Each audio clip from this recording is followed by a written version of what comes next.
کرنے والا ہے. اور علی اور رسول کا رشتہ ہے استاد اور شاگرد کا. میرا جد علی ہے قاسم تو رسول ہوا ابو القاسم.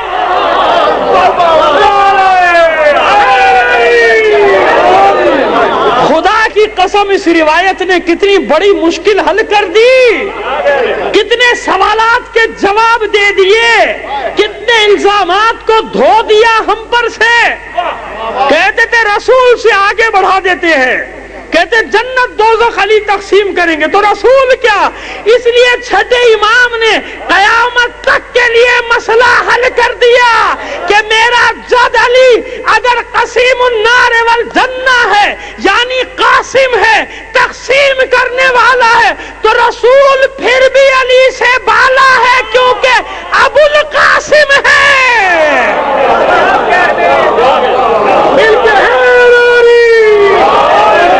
ابو القاسم ہے نا. کبھی ہم پر یہ الزام نہ لگانا, خدا نہ کرے کبھی ایسا ہو کہ ہم رسول سے آگے بڑھا دیں علی. ارے علی تو سپر ہے رسول کی, علی تو محافظ ہے رسالت. علی کا تو اعزاز ہی یہ ہے کہ اللہ نے خلق اس لیے کیا, وَأَنزَلْنَا الْحَدِيدَ فِيهِ بَأْسٌ شَدِيدٌ وَمَنَافِعُ لِلنَّاسِ لِيَعْلَمَ اللَّهُ مَن يَنصُرُهُ, تاکہ اللہ دیکھے کہ کون ہے جو اس لوہے کی مدد سے اللہ کی مدد کرتا ہے. خلق اس لیے کیا کہ رسول کی دعا ہے, رب ادخلنی مدخل صدق واخرجنی مخرج صدق واجعل لی من لدنک سلطانا نصیرا. اے پروردگار, میں تیری رحمت کے ساتھ سچائی کے ساتھ اس قریے میں داخل ہو جاؤں, سچائی کے ساتھ ہی باہر نکلوں.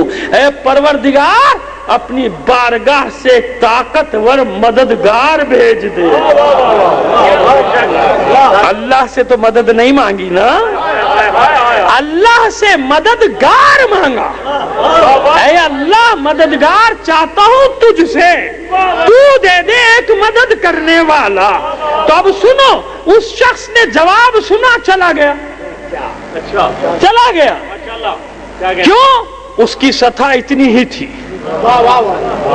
اور علماء نے اس کی تفسیر میں لکھا کہ اس کی سطح اتنی تھی, اگر تیسری بار پوچھتا امام ایک اور جواب دیتا, چوتھی بار پوچھتا پھر چوتھا جواب دیتا. وہ جتنی بار پوچھتا چلا جاتا, امام ہر بار نیا جواب دیتا اور سارے جواب صحیح ہوتے. یہ ہے باطن در باطن در باطن کی تفسیر. سمجھ میں آ گیا؟ ظاہر و انیق و باطن و عمیق. تو میزان کیا ہوگا, معیار کیا ہوگا؟ جو اس کے باطنی پردوں کو بھی جانتا ہو, جو کشف حجاب کرنے کی صلاحیت رکھتا ہو. میزان پہ اور بات کریں گے, وقت اجازت نہیں دیتا. ہم نے کہا کہ ہماری کمٹمنٹ ہے 2-4, لیکن اب آ جائیے. یہ میزان تلاش کرنا ہے تو کربلا کے میدان میں آئیے. میدان کربلا کا ہے, میزان کی صورت میں حسین ہے. حسین میزان ہے, انسانیت کو رکھ رہا ہے. ظلم و جبر کے مقابلے میں دستور انسانیت کو رکھ رہا ہے.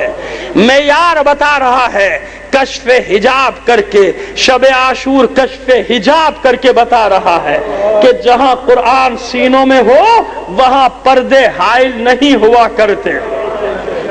کشف حجاب کیا کہ نہیں کیا اپنے انصار کے لیے حسین نے, کہ لو میرے شیرو, جب ہر امتحان میں کامیاب ہو گئے ہو تو اب دیکھو, اپنے مقامات کو دیکھو.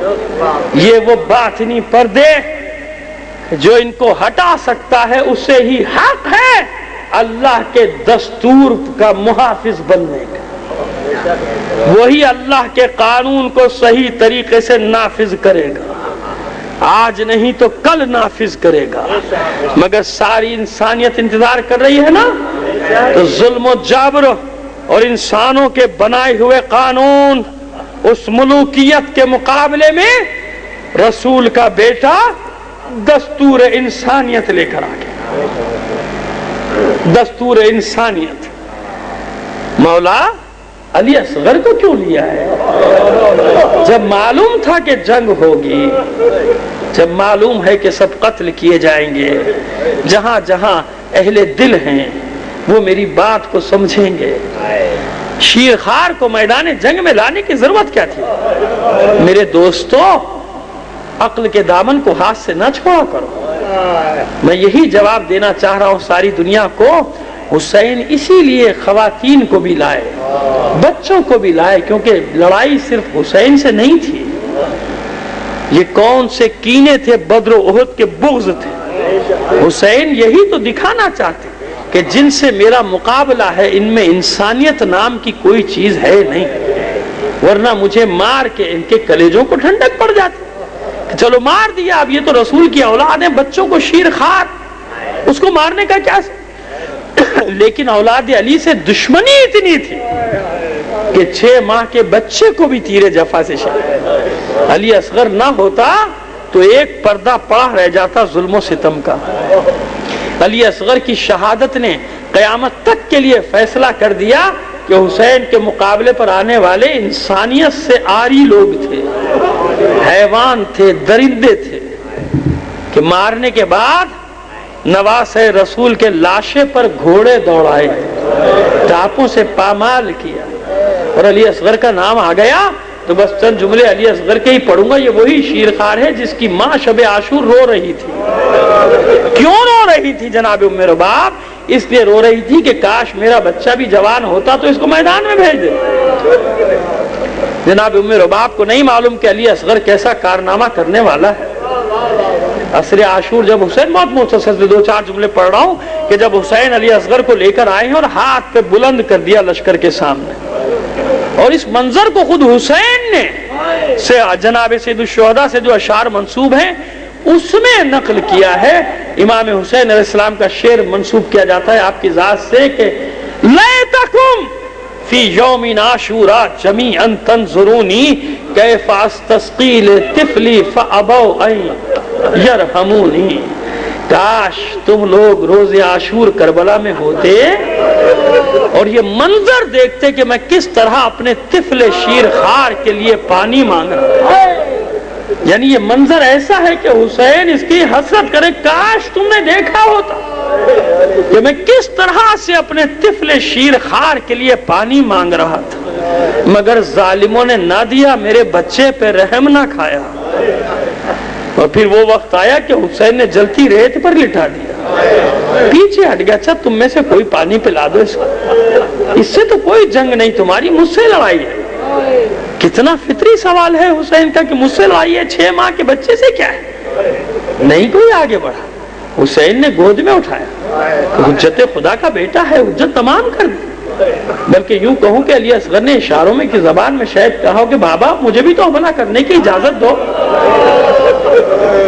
ام رباب کے لال نے حملہ کیا، کیسا حملہ تھا؟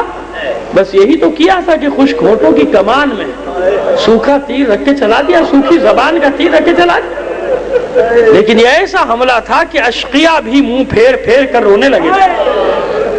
عمر سعد کے سر پہ پہنچ گئے تھے کتنے ہی تلواریں لے کے کہ اس بچے کو پانی پلا دے ورنہ ابھی آپس میں تلوار چل جائے گی۔ گھبرا گیا عمر سعد، حرملہ کو آواز دی، حرملہ اقطع کلام الحسین، حسین کے کلام کو قطع کر دیا۔ کیسا مجاہد لے کر آ گیا حسین میدان۔ مجھے یقین ہے کہ علی اصغر کی ماں بھی خیمے کی اوٹ سے دیکھ رہی ہوگی اپنے بچے کی جنگ کو۔ جب حرملہ نے کمان میں تیر جوڑی، تیر کو جوڑا، علی اصغر تیار ہو گیا، تیار ہو گیا۔ کیوں؟ اس نے یہی تو کہا تھا حسین کے کلام کو قطع کر دو۔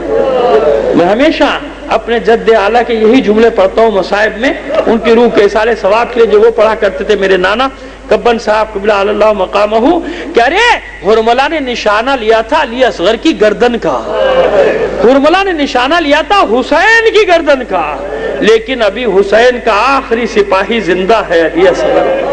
بس علی اصغر نے جو ہی دیکھا کہ حرملہ تیار ہے حملے کے لیے، علی اصغر بھی تیار ہو گیا، نظریں جمع دی تیر پہ، ادھر تیر چلا، قریب آیا، بچے نے ہمک کر اپنی گردن کو تیر کے سامنے کر دیا۔ بابا میں سرخرو ہو گیا۔ یہی تو وہ مسکراہٹ ہے علی اصغر کے چہرے پہ ابدی۔ کوئی بعید نہیں کہ گردن ڈھلکتے ڈھلکتے خیمے کا رخ ہو گیا ہو علی اصغر کا، مسکرا کے اپنی ماں کو دیکھتا ہو جیسے کہہ رہا ہو ماں اب تو راضی ہو۔ ساری تاریخ گواہ ہیں کہ پہلے تیر نے علی اصغر کے گلے کو چھیدا ہے، بعد میں حسین کے بازو میں۔ یہ علی اصغر کی گردن کا کمال تھا کہ تیر کو اپنی گردن پہ لے کے اس کے زاویے کو موڑ دیا۔ یہ کیسا لاشا ہے علی اصغر کا۔ حسین سب کے لاشیں خیموں میں لائے کہ نہیں لائے؟ علی اصغر کا بھی، علی اکبر کا لاشا بھی مشکل سے ہی صحیح مگر لے تو آئے نا۔ مگر یہ عجیب لاشا ہے کہ حسین کی ہمت ہی نہیں ہو رہی خیمے میں جانے کی۔ حسین بار بار جاتے تھے، پلٹ آتے تھے، زبان پر یہ جملے تھے، انا للہ و انا الیہ راجعون رضا بقضائہ و تسلیما لامرہ۔ ارے کیسے اس بچے کو اس کی ماں کے سامنے لے جاؤں؟ کیسے دیکھ پائے گی ماں؟ آخر رخصت کیا، ننھی سی قبر بنا دی۔ کیوں؟ جانتے ہیں حسین کہ سب شہداء کے سر کاٹے جائیں گے، کہیں میرے معصوم علی اصغر کا سر نہ کاٹ دیا جائے۔ ایک ہی قبر حسین نے بنائی تھی کربلا میں، اور وہ تھی علی اصغر کی۔ اور جب عصر عاشور کے بعد شہداء کے سر کاٹے گئے، معلوم ہوا کہ جتنے میدان جنگ میں قتل کیے ہیں ایک کم ہے۔ پھر لاشوں میں ڈھونڈا گیا، نہ ملا۔ کسی نے کہا آخری وقت میں حسین خیموں کی پشت پہ کچھ چھپا رہے تھے، بس گھوڑوں کی نال بندی کا حکم دیا گیا، نیزے بردار تیار ہوئے، حکم دیا گیا خیموں کی پشت کی زمین کو کھود دیا جائے۔ ماں نے یہ حکم سنا، پشت خیمہ کی طرف آ گئی، لرز رہی ہے ماں۔ کیوں؟ گھوڑے دوڑ رہے ہیں اور نیزوں سے زمین کھودتے چلے جاتے ہیں۔ دعا کر رہی ہیں ام رباب بار الہا میرے اصغر کی خیر ہو، مگر اصغر کی آرزو تو کچھ اور ہے، اصغر کی تمنا تو کچھ اور ہے۔ وہ تو یہ دعا کر رہا ہوگا اے مادر گرامی ایسا نہ کہو، تمہارے علی اصغر کو گوارا نہیں کہ سب کے سر تو نیزوں پر ہوں، اور جو فاتح کربلا ہے اسی کا سر نہ ہو۔ بس علی اصغر کی تمنا پوری ہوئی۔ اب جو ایک ظالم کا نیزہ زمین میں گیا اور جب واپس آیا، نو کے سنا پہ ام رباب کا کلیجہ علی اصغر کی صورت میں۔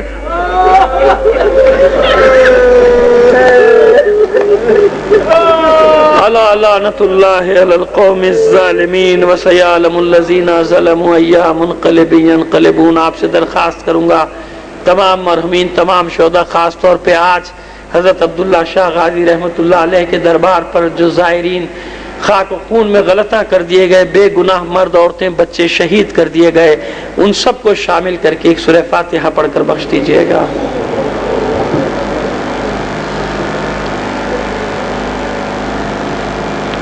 بس ایک التجا آپ سے کر رہا ہوں کہ اپنی ہر نماز میں اس ملک کی سلامتی کی دعائیں کیجیے۔ یہ دشمن یہود و نصارہ ہمارے ملک کے خلاف جو سازشیں کر رہے ہیں، ان خوارج کے ذریعے سے جنہیں انہوں نے پالا ہے، دعا کیجئے کہ پروردگار ان کی سازشوں کو ان کی طرف پلٹا دے، ہمارے ملک میں امن و امان قائم ہو جائے، ہمارے دلوں میں ایک دوسرے کی محبتوں کو پیدا کر دے، ہمارے فوج کے جوانوں کی حفاظت فرما، انہیں کامیابی عطا فرما، ہمارے یہ پولیس کے بھائی جو آپ کی حفاظت کے لیے اپنی جانیں ہتھیلی پہ رکھ کے یہاں بیٹھتے ہیں، بار الہ ان کی بھی حفاظت فرما، سب مسلمانوں کی حفاظت فرما، ہمارے شہروں کو امن کا گہوارہ بنا دے، دہشت گردوں کو، اس ملک کے دشمنوں کو نیست و نابود کر دے۔ وما علینا الا البلاغ۔